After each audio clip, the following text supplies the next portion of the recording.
એવું બધું ગૂંચળું કરી દીધું છે ને. એટલે આપણે એમ થાય આમ ઉતરવા જાય તો આપણે બીક લાગે છે.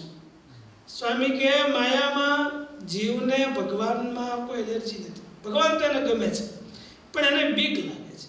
સ્વામી નથી કીધું પણ એમને સારા હોય છે. એમને બીક શું લાગે છે કે મારો આપણે ભગવાનમાં બહુ જ ઊંડા ઉતરીશું ને તો આ કંઈક માયાનો વડે છૂટી જાય. એ પ્રોબ્લેમ છે.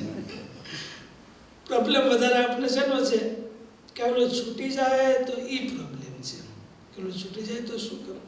એટલે ભગવાન કહે છે પણ એ છૂટા વગર આ બધા લાભ મળે એમ નથી. એટલે તત્વ તો ભગવાનને જાણી લેવા.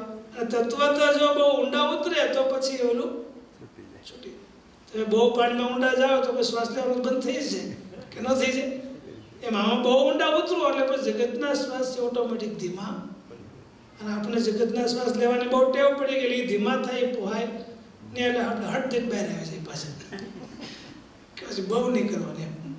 એટલે ભગવાન કહે છે કે જો બહુ કરવા માંડો તો બધા બેનિફિટ તુરંત મળી જાય છે. જો કે બધા ભક્તો કરો છો તો આપણે થોડી થોડી યાદી વચ્ચે વચ્ચે આપવી જોઈએ. સહજાનંદ સ્વામી મહારાજની જય. શ્રીપતિ શ્રીધરમ સર્વદેવેશ્વરમ ભક્તિધર્માત્મજં વાસુદેવમ માધવમ કેશવમ કામદમ કારણમ શ્રી સ્વામિનારાયણ